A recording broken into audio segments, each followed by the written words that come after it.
sa kwento ng pagnenegosyo ay kwento ng pakikipagsapalaran. Kaya naman sa puntong ito, ating aalamin ang mga naging hamon, sakripisyo at diskarte na naging daan para mapalago ang Min's Miraculous Mushroom. Ayan Sir Dexter, ano-ano ba po yung mga unique selling point natin? Bukod sa sumasali tayo ng mga bazaars, sa social media, kilala rin po ba ang Min's? Yes po, meron po kaming page na Min's Miraculous Mushroom. At yun din po aking account na Dexter Amatorio, yun din po yung sinasama ko sa vlog. At nabitin tayo kanina kasi sabi natin dumami yung produkto from mushroom, pero may mushroom byproducts pa din na nandito tayo sa harap. Yes po. Ano-ano po ulit itong mga nadagdag? All about mushroom po, meron pong nadagdag na produkto namin, mushroom chili garlic. Mushroom chili garlic Yung kasi. po mga mahihilig sa sausawan, makain, kung ulam may sinigang o adobo, Yan. samahan nyo ng mushroom chili garlic, mas lalong sasakin tayo.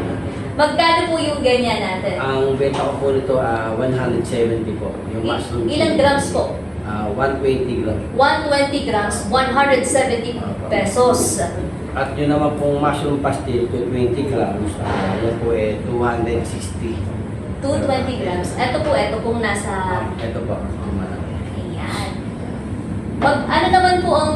Kasi maraming nagsasabi na ang pastil, kilala nilang chicken to eh. Yes. Bakit po mushroom naman, bukod sa may mushroom farm kayo, mushroom grower kayo, ano yung pinaka-reason ba't natin nadagdag? Kasi out of the blue, mushroom pastil. Oo. Generate ko po yan ma'am para po sa mga vegetarian, yung mga health conscious. Kung ayaw po nilang kumain ng chicken pastil, meron silang mushroom pastil. Oo. At murang-mura, 260 60. pesos. Gano'n naman po katagal yung shelf life? 1 year po yan. Basta po pagka na-buksan, open, lagay nyo na po sa ref. Ref. Okay. Pero kapag room temperature, Room temperature. 1 year. 1 year. 1 year. Pag nasa ref, pwede pa. Pwede. Oo, hanggang sa may init mo pa. Oo. Wala naman po itong Hindi ibang po mga natutunan. seafood. Wala po. So, Talagang organic, pure mushroom. So sa mga interested, yung mga gaya ko na allergic sa chicken, pero nahihiwagaan ano ang lasa ng pastil, try nyo sa mushroom. Yan, safe kayo dito. At ano pa po, ayang may kanin naman. Ito po yung aming mushroom pastil with rice. With rice. Opo. Kasi po, Sige, sabihin nyo. marami po sa atin. Ano, mga sir? estudyante Bowling ko. Oo. Na Bowling ko. hindi naman po sila Bowling may ko. pera. Oo. Budget ano lang. Budget na budget. Bigyan lang ng 50 pesos. Okay na. Saan makakarating yung 50 pesos sa estudyante? Kaya nga po, na-create ko itong mushroom pastil para sa mga estudyante. Ito po ay 15 pesos lang. Makakakain na yung estudyante. 15 pesos. 15 pesos. Pero, meron po siya. oo, yan, habang binubuksan natin. Parang Talagang siyempre, 1 cup of nilagay po rice. namin sa dahon. Very classical datingan. Oo, very traditional. Opo. Kita mo Pagka yan. po kinain niya, diretso na. Hindi siya hassle. Ang bango. May ulam ka na, may kanin ka na for 15 pesos. 15 pesos. Yung ganito po, sino-sino, bukod sa mga estudyante, kasi lahat naman tayo, kahit hindi tayo estudyante, doon tayo sa mura. Opo. Ano po yung mga, bumibili? Saan po ba ito nabibili? Ma'am, actually ngayon lang po namin na-create. Ngayon mo. Bago lang po. Baby Opo. product. Bali, ano pa lang po yan ma'am, pang 2 days pa lang. Pang 2 days. Opo. Nagkaroon po ako, nagpumundar po ako ng card. Kasi po, meron po akong YouTube channel na Boss Bakat. Yun. Boss Dexter Amatorio, kakolektif yung Boss Bakat na yun. Kaya nilagay ko po yun na mushroom pastil ni Boss Bakat sa lansangan. Piniwesto ko po yun sa eskwelahan. Sa tapat talaga ng school. Opo. So, Ngayon, natuwa po ako, yung 2 days na yun, talagang naging mabenta yun. Tinangkilit ang mga estudyante. ano po to? May spicy kick. Meron po yung Oo. spicy. Yun yung nangingibabaw. Ang bango. Kainin natin. Try niyo po, mami. Bigyan niyo pa po kami ng mga feedback doon sa Tagat. mga ano ninyo. Doon sa mga, habang kumakain ako, kwentuhan niyo kami. Ayan. Sige.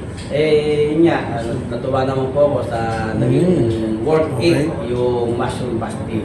Kaya maraming salamat sa mga yun, tumakit ng mga estudyante dyan sa bayan ng San Miguel, Bulacan, sa National High School. Pero ang sarap, ang bango. Ayan. Tapos ito pala yung lasa ng pastil. Actually, sir, ngayon ko lang siya. Nakatimang ngayon na po yun. Oo, kasi allergic po talaga ako sa cheese.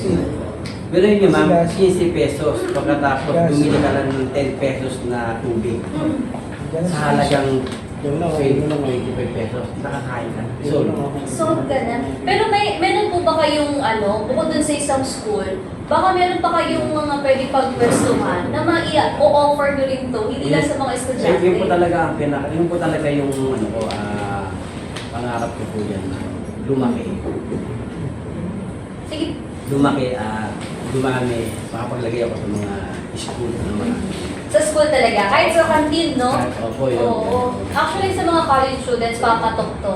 Diba? Pero yung natin, itong may maanghang na maanghang ba talaga? Hindi po, sakto-sakto lang po yan. Kasi di ba meron tayong tinatawag na medium or extreme? Yan Nasaan po siya? standard lang po. Standard. Yung anghang na.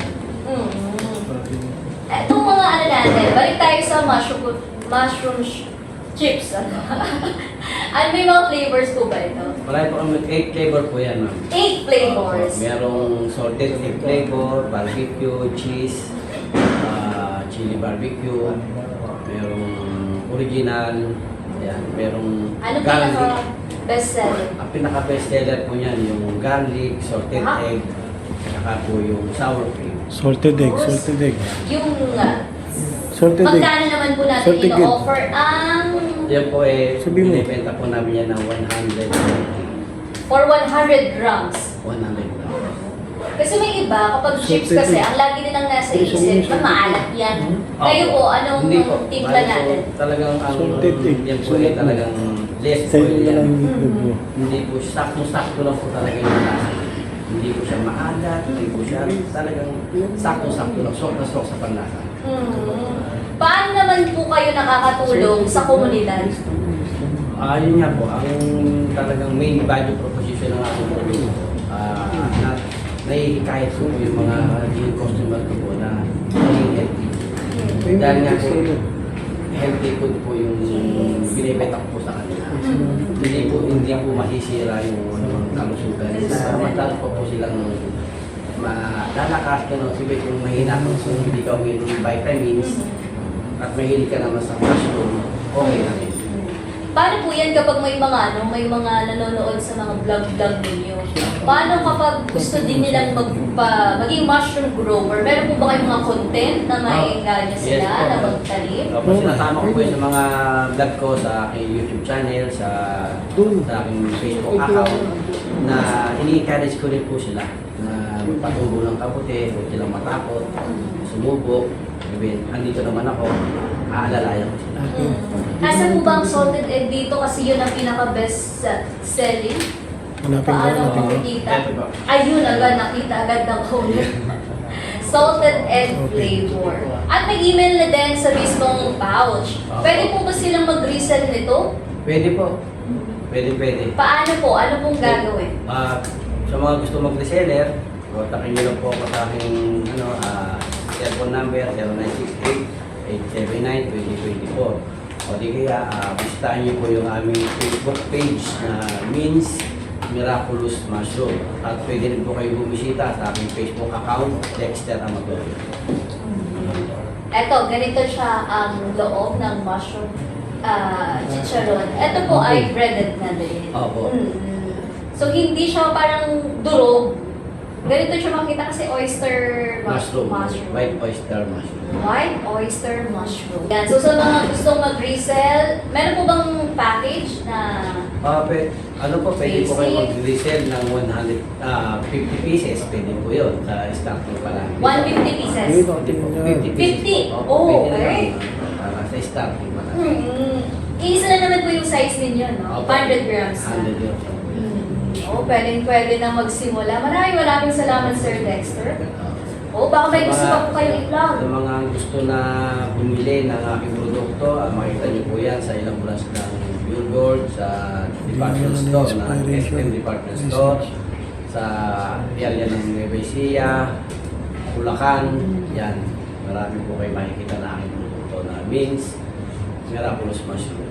Ayan, maraming salamat Sir Dexter, all the way from Bulacan. Negos Carters, ang kwento ni Dexter Lazo Amatorio ay isang malinaw na patunay na ang tamang strategy, sipag at determinasyon ay isang roadmap sa pag-asenso ng isang negosyo. Gamitin nating inspirasyon para patuloy na mangarap at kumilos dahil bukas, baka kwento mo na ang magiging inspirasyon ng marami nating kababayang naghahanap ng pagkakakitaan. Muli ako po si Joanna Luna, magsama-sama muli tayo para sa usapang pangkabuhayan. Ito ang Negos Karte, tagumpay na pinaghirapan, diskarteng pinag-isipan.